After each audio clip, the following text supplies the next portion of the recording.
आदिवासी अंचल की ज़मीनी हकीकत जानने, समझने और समाधान खोजने की एक अनोखी पहल। शोधयात्रा 2025 का समापन हो चुका है, लेकिन इस यात्रा ने क्षेत्र के विकास को लेकर कई बड़े सवाल और ठोस सुझाव सामने रखे हैं। 25 दिसंबर को डोंगरगांव से शुरू हुई यह शोधयात्रा केवल एक यात्रा नहीं, बल्कि आदिवासी जीवन को नजदीक से देखने और समझने का प्रयास थी। इस पदयात्रा में देश के नामी शिक्षण संस्थानों से जुड़े वैज्ञानिक, इंजीनियर, डॉक्टर, कृषि और पशु चिकित्सा विशेषज्ञ, प्रबंधन संस्थानों के प्रतिनिधि और क्षेत्र के उच्च शिक्षित युवा शामिल रहे। यात्रा का स्वरूप पदयात्रा इसलिए रखा गया ताकि उन दुर्गम इलाकों तक भी पहुंचा जा सके, जहां आज भी 2 पहिया और 4 पहिया वाहन नहीं पहुंच पाते। यात्रा की शुरुआत डोंगरगांव के बापदेव स्थान पर आदिवासी परंपरा अनुसार ढास करके स्थल की साफ सफाई, मेडिकल कैंप और 3 चेक डैम निर्माण के साथ हुई। इसके बाद यात्रा किराड़ी, केली, पोखलिया, हडबाउड़ी, भानेजकुंड, रामगढ़, मोरानी, गारा, भैसारी, कुंभखेत, गोलपाटीवाड़ी, कालाखेत, बोकराटा होते हुए पिपरकुंड पहुंची। यात्रा के दौरान आदिवासी परंपराओं, जीवन शैली और समस्याओं को करीब से देखा गया। आईआईटी दिल्ली से आए विशेषज्ञ डॉक्टर कुलदीप ने बताया कि क्षेत्र में कृषि उपकरणों की भारी कमी है। जो टूल्स उपलब्ध हैं, उनकी गुणवत्ता भी बेहद कमजोर है, जबकि आज ऐसे आधुनिक उपकरण मौजूद हैं जो हल्के, टिकाऊ और जंगरहित हैं। विशेषज्ञों ने यह भी बताया कि खेती के तरीकों में सुधार की जरूरत है। कुछ पारंपरिक पद्धतियां अब कारगर नहीं रहीं। वहीं जैविक खेती, जो कभी यहां की पहचान थी, उसे दोबारा बढ़ावा देने और प्रशिक्षण देने की आवश्यकता है। स्वास्थ्य के मोर्चे पर स्थिति और भी चिंताजनक सामने आई। महिलाओं में कुपोषण, एनीमिया और अन्य स्वास्थ्य समस्याएं आम हैं। बरसात के अलावा बाकी मौसमों में सब्जियों का कम उपयोग पूरे परिवार के स्वास्थ्य को प्रभावित कर रहा है। बढ़ती जनसंख्या के कारण जमीन की कमी भी एक बड़ी समस्या बनती जा रही है।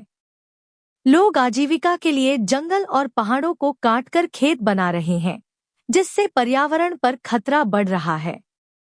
विशेषज्ञों का मानना है कि कपास और वन उत्पादों पर आधारित कौशल विकास और वैल्यू एडिशन से क्षेत्र में स्थायी रोजगार और आय के नए अवसर पैदा हो सकते हैं। जैविक खेती से न सिर्फ किसान की आय बढ़ेगी, बल्कि जमीन, पोषक तत्व और जैव विविधता भी सुरक्षित रहेगी।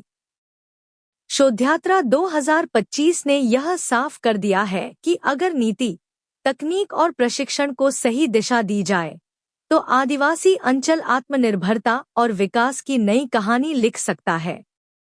JTV न्यूज के लिए बड़वानी से संजय बामनिया की रिपोर्ट। सर, आपका परिचय देते बताइए। शोध यात्रा जो आपने प्रारंभ की थी, आज जो समापन है, तो आपने पूरे क्षेत्र में जो घूमे हो, तो जहाँ भी आप गए हो शोध यात्रा में आपने क्या पाया और आगे का उद्देश्य रहेगा आपका?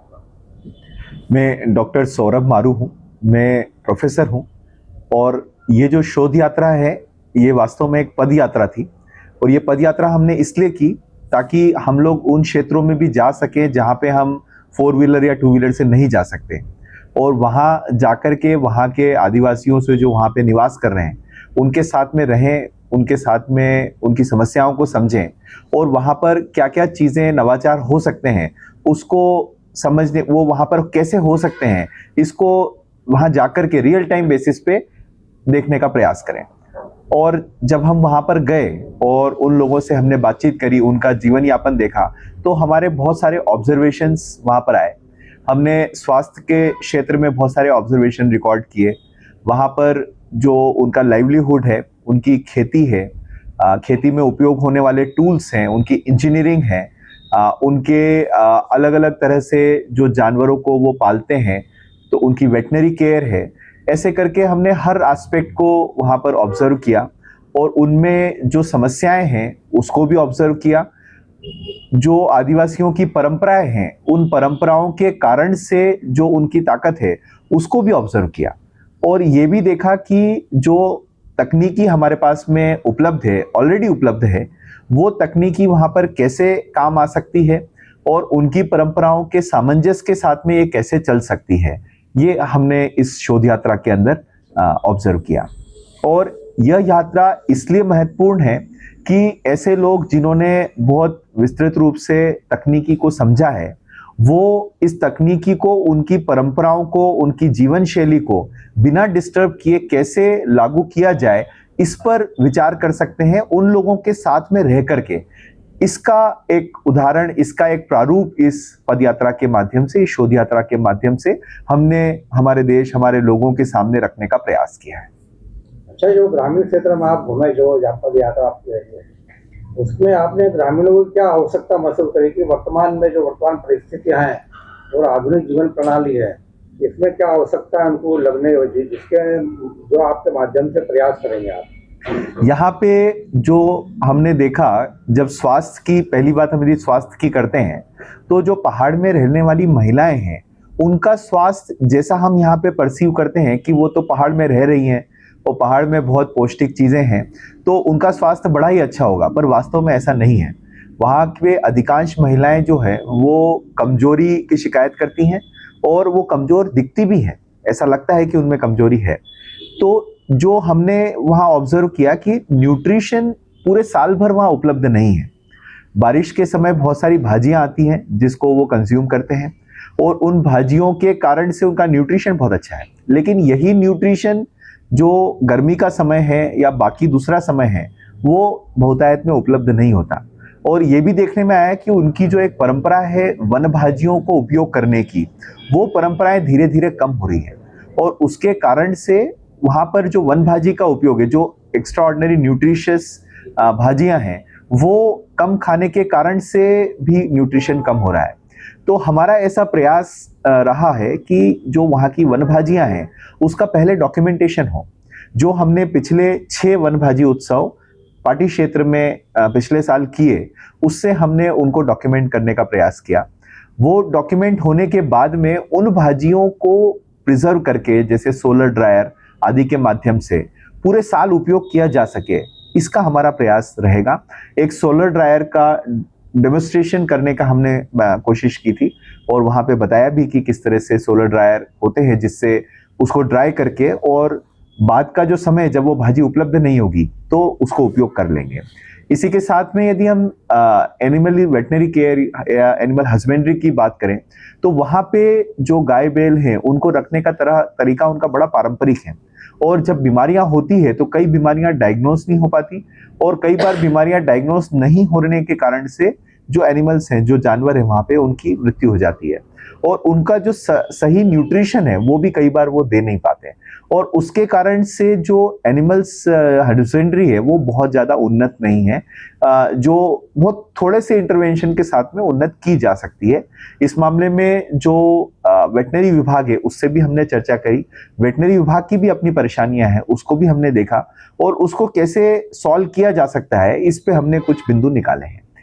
यदि हम इंजीनियरिंग की बात करें तो उनके जो टूल्स हैं, हमारी शोध यात्रा में आईआईटी दिल्ली से डॉक्टर कुलदीप आए थे, जो अलग अलग धातु है और धातु के कारण से, धातु से बनने वाले जो टूल्स हैं उसके विशेषज्ञ थे। तो उनका ये ऑब्जर्वेशन था कि यहाँ पर टूल्स बहुत कम हैं, और जो टूल्स हैं वो भी बहुत अच्छी धातु के नहीं है, जिसके कारण से बहुत जल्दी जंग लगना और बहुत ज़्यादा इफिशियंट नहीं हो पाते। तो उन टूल्स की जगह पर हमें इफिशिएंट टूल्स लाने की आवश्यकता है।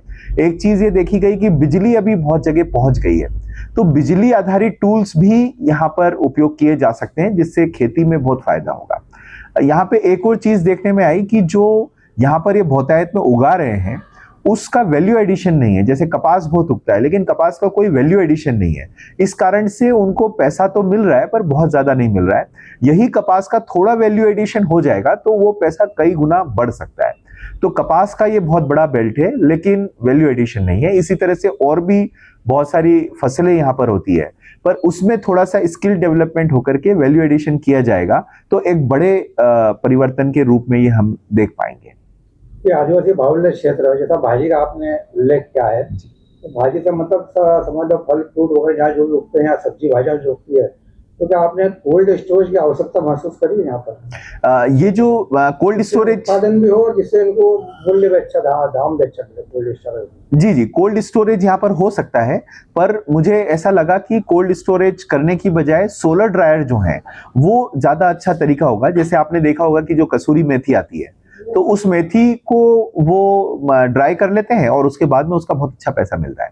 तो ऐसे ही हमारे यहाँ पर वानखड़े जी, डॉक्टर वानखड़े आए थे शोध यात्रा के अंदर, वो भी एग्रीकल्चर के स्पेशलिस्ट थे। उन्होंने बताया कि यहाँ पर अमाड़ी करके एक भाजी आती है, वो लाल कलर की होती है, खट्टी मीठी लगती है। उसी को उन्होंने थोड़ा सा वैल्यू एडिशन किया और आज वो अमाड़ी की जो भाजी है वो इंदौर में लगभग 1000 रुपए किलो में बेच रहे हैं। और यहाँ पर वो जहां तहां वो भाजी लगी हुई है, लेकिन उसको, उसका क्या फायदे हैं और उसको कैसे उपयोग करना है, ये बिल्कुल भी देखा नहीं जा रहा। तो यदि ये थोड़ा सा हम इन आदिवासियों को सिखाएंगे कि इसको कैसे किया जाए, तो उनके पास में तो बहुत बड़ा ट्रेजर है, पर वो ट्रेजर को किस तरह से वैल्यू एड करके आगे बढ़ाना है, इस चीज की एक बहुत बड़ी आवश्यकता हमको हर जगह पर महसूस हुई।